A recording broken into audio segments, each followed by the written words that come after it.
창세기. 제목: 무너진 시작을 다시 고치시는 하나님. 오프닝 잔잔한 음악. 천천히. 살다 보면 문득 이런 생각이 들 때가 있습니다. 내 인생은 어디서부터 잘못된 걸까? 처음 단추를 잘못 끼운 건 아닐까? 특히 나이가 들수록 우리는 과거를 더 많이 돌아봅니다. 그때 그렇게 하지 말았어야 했는데, 그 선택만 아니었으면 달라졌을 텐데. 오늘은 그런 마음을 가진 분들을 위해 성경의 첫 책 창세기 이야기를 치유의 관점으로 나누고자 합니다. 1. 혼돈에서 시작하신 하나님. 창세기는 이렇게 시작합니다. 땅이 혼돈하고 공허하며 흑암이 깊음 위에 있고, 성경은 처음부터 아름답고 정돈된 세상을 말하지 않습니다.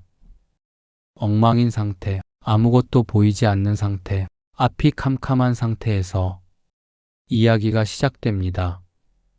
그리고 그때 하나님이 하신 첫 말씀은 이것이었습니다. 빛이 있으라. 하나님은 모든 것이 준비된 다음에 일하시지 않았습니다. 혼돈 한가운데로 들어오셔서 빛을 켜셨습니다. 어쩌면 지금 우리의 마음도 그때의 세상과 닮아 있는지 모릅니다. 정리가 안 된 마음, 풀리지 않은 관계, 설명되지 않는 아픔. 하지만 창세기는 분명히 말합니다. 하나님은 그런 상태에서 일하신다.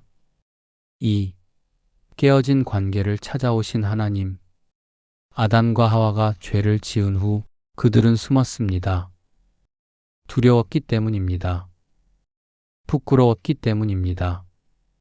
그때 하나님이 하신 말씀이 있습니다. 아담아, 내가 어디 있느냐? 이 질문은 위치를 묻는 질문이 아닙니다. 마음을 묻는 질문입니다. 왜 나를 피하느냐? 왜 혼자 있으려 하느냐? 하나님은 죄를 짓자마자 인간을 버리지 않으셨습니다.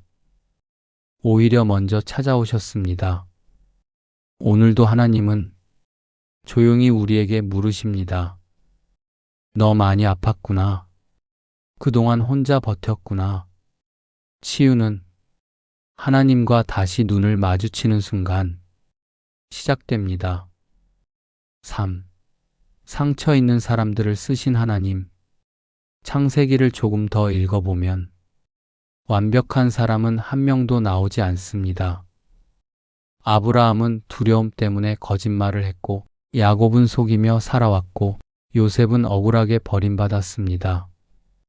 그런데 하나님은 그들을 통해 일을 이루십니다. 상처가 없어서가 아니라 상처가 있음에도 불구하고 하나님은 그들을 사용하십니다. 이 말은 곧 이런 뜻입니다. 상처가 있다고 해서 당신의 인생이 실패한 것은 아닙니다. 오히려 하나님은 그 상처를 통해 다른 사람을 살리십니다. 4.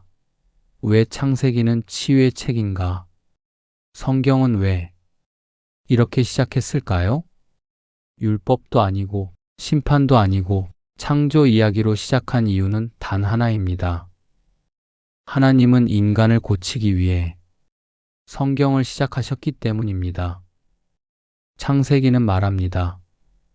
망가졌어도 다시 시작할 수 있다. 실수했어도 끝난 게 아니다. 지금이라도 하나님과 함께라면 새로 쓸 수 있다. 클로징 음악 조금 더 따뜻하게. 사랑하는 여러분, 혹시 오늘 내 인생은 이미 늦었다고 생각하고 계시진 않나요? 하지만 창세기는 조용히 고개를 저으며 말합니다. 아직 아니다.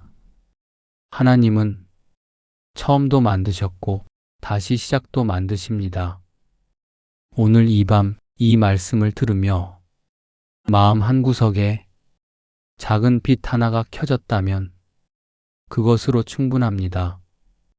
하나님은 오늘도 우리의 무너진 시작을 다시 고치시는 분이십니다.